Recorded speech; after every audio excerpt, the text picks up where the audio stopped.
Back to the 2025. Well, we have started the new year. It is the Indoor Track and Field Championships here for the Northeast Conference, as we are ready to go for the women's 3,000-meter run. It is the lone final event on the track of the track events today. There were some field events that went final earlier. And let's get you through who the runners are for the 3,000-meter run. 17 athletes are participating in this event. Jordan Malloy of Stonehill, who comes in with a 9:46.23. It's actually 1/100th of a second behind the lead time of Laura Tornado at a 9:46.22. Tess Helms from St. Francis at a 10:17. Elizabeth Zamble from Wagner at 10:10. Riley Ferretti from Wagner at a 9:49.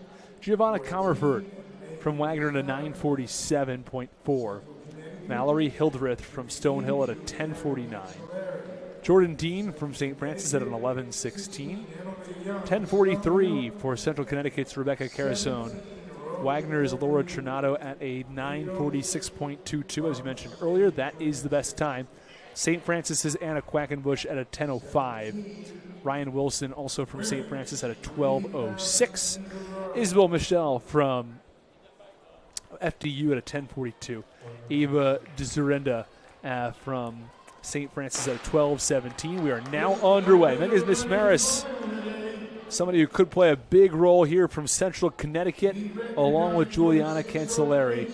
Emily Young from Stonehill at 11:12, and Rosemary Gatos from St. Francis at a 10:43. Very early on, we see St. Francis sort of pacing this group. It looks like that's Teslyn Helms from St. Francis. She's run a 10:17 and is expected to finish in the top 10. She finished possibly top 5. Yeah, she finished 6th last year, so she's looking to improve on that finish. She's run 10:14 in the final last year. She has a lifetime best of 10:12, so not unfamiliar territory for her by any means. There will be a new defending champion in this event. Former Blue Devil standout and now assistant coach at Central is Brooke Morabito, who won the event last year. I actually believe it's Rosemary Gatos who has the lead or had the lead for St. Francis, who seemed to be pacing everybody going out, and is expected to fall back pretty quickly here. And now Jordan Malloy has taken over. So it was Rosemary Gatos who, I think the idea there maybe just to get that first lap started for everybody, but she held the lead for about 190 meters before she was overtaken by Jordan Malloy, who is one of the favorites to win this event. It'd be interesting to see what Megan Ismaris has done. She doesn't have a time for this event, but it's possible she's able to put up a really strong result. Yeah, Desmarais, she's runner-up in the 3,000-meter steeplechase in the outdoor season, so she's also very familiar with the event and the distance. Doesn't have to jump in any pools this time around. Exactly. It's an advantage for sure. Especially if it's cold outside, that's a tough event. Right. And those barriers don't go down, but luckily no barriers on the indoor track. It's Malloy who finished 3rd last year behind Ava Moody from Merrimack, no longer in the conference. So Malloy looking to see how well she can finish this season. So we're early on right now. I believe that's Giovanna Comerford behind her from Wagner, and then Ferretti follows closely in 3rd. It's 3 Wagner athletes in the top 4 or 5, so this is an event where Coach Joe Stacy said they are looking to really pick up some points. And you'd have to hope if you're Wagner that you come out of day one in a significant lead here. And right now that's where things would stand. If you're able to pick up a second, a third, a fifth maybe, that's where they're currently seated. that's going to be about 20 points. Right.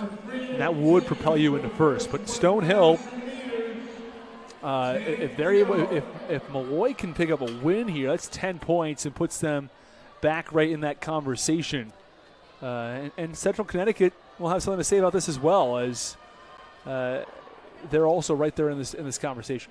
Yeah, Juliana Kinserilli, she has run 9:52 twice this season, and what I love about that is the consistency. She knows how to run that pace, and yeah, she has no problem. Like in years past, around 9:50 has won this race. So we would probably expect a time close to that.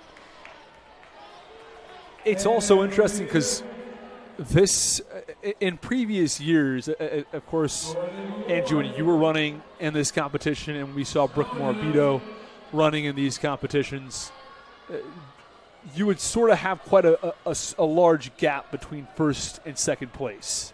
I don't foresee that to be the case this year. I think we could have a really fun finish to this race in the final lap. Oh, I definitely think so. I think what was great, what I just saw right now, is people need to respond to the moves that are being made. So Juliana Kinserilli, she saw that there was a gap forming, and she knew she had to go around that Wagner athlete. And I think that is what this race is going to come down to. There's going to be a lot of movements, especially in the latter half of the race. And it seems as though a top five has sort of solidified. Malloy, Comerford, Ferretti, along with Trinado there, and I believe that's Cancelleri in the mix as well. Cancelleri there with Ferretti, Trinado, and Malloy up front. And again, this is the final, so top 8 score. So in this chase pack, there are some points up for grabs for teams like Wagner, for example, who looks like is sitting in 6th or 7th.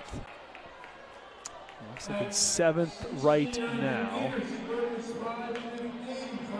And then, when we talk about fractions of seconds here, it could even be, how are you passing other runners who may be lapped? And what role could that play? When you're talking about inside of a second, if you have trouble getting around some runners, it could also be a bit of an issue. Yeah, definitely. When I was competing on the track, especially the indoor season, and when lapping did happen, that's where I would like to make moves. And this is where athletes can make moves because there's lapping so early on in this race.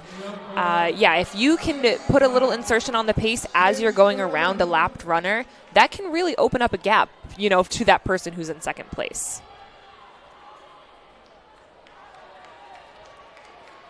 So Malloy still out front, leading this race.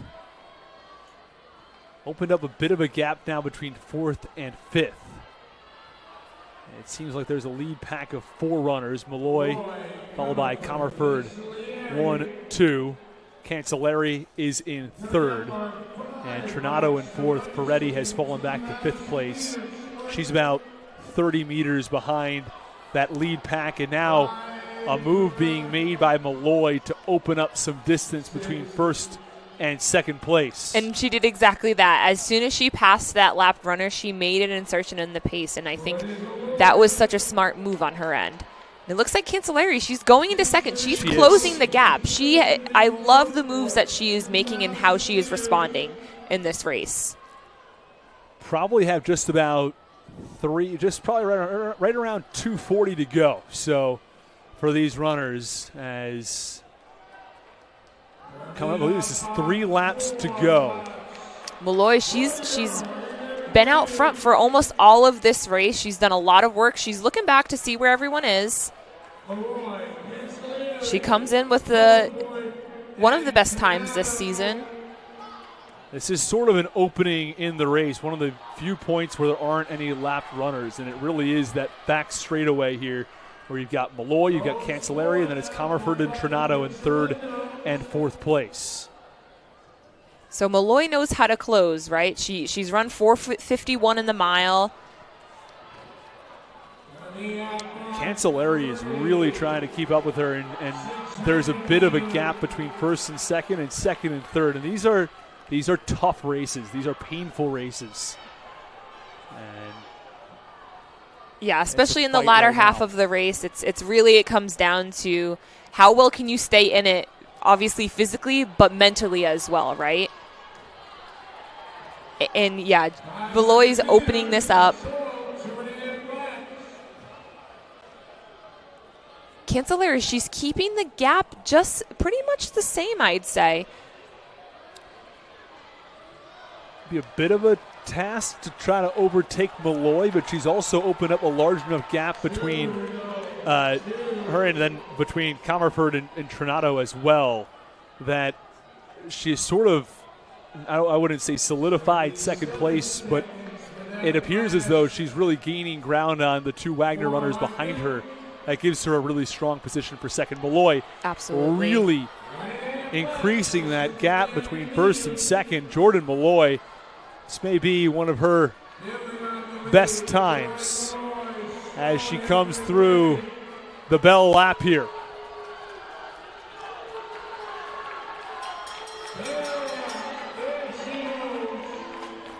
So bell lap for Jordan Malloy and Cancelleri, who is following closely behind in second. And Malloy, though, is taking off. Increase that lead to about 50 meters between first and second.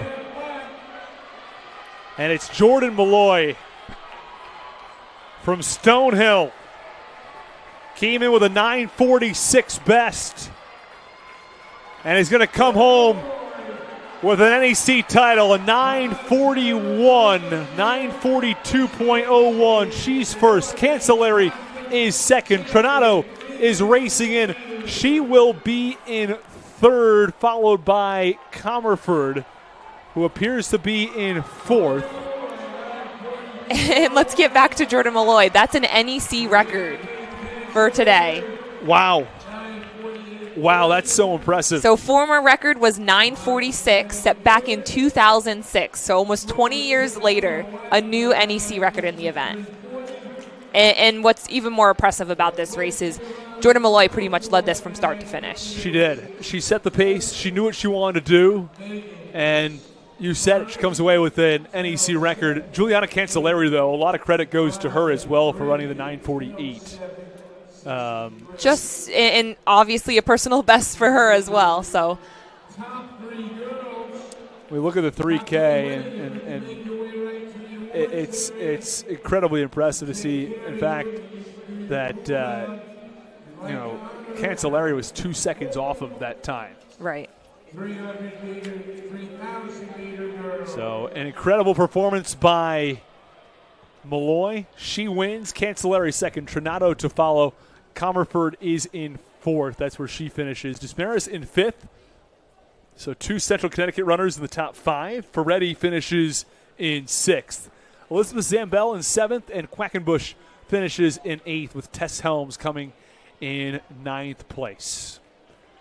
10th goes to Rosemary Gatos. Mallory Hildreth comes in 11th. And then Cursano and Dean in 12th and 13th. Emily Young, Ryan Wilson. As still have some runners who are finishing up here. And the women's 3,000 meter run. Do a conversion. It's about 1.8 miles, this event.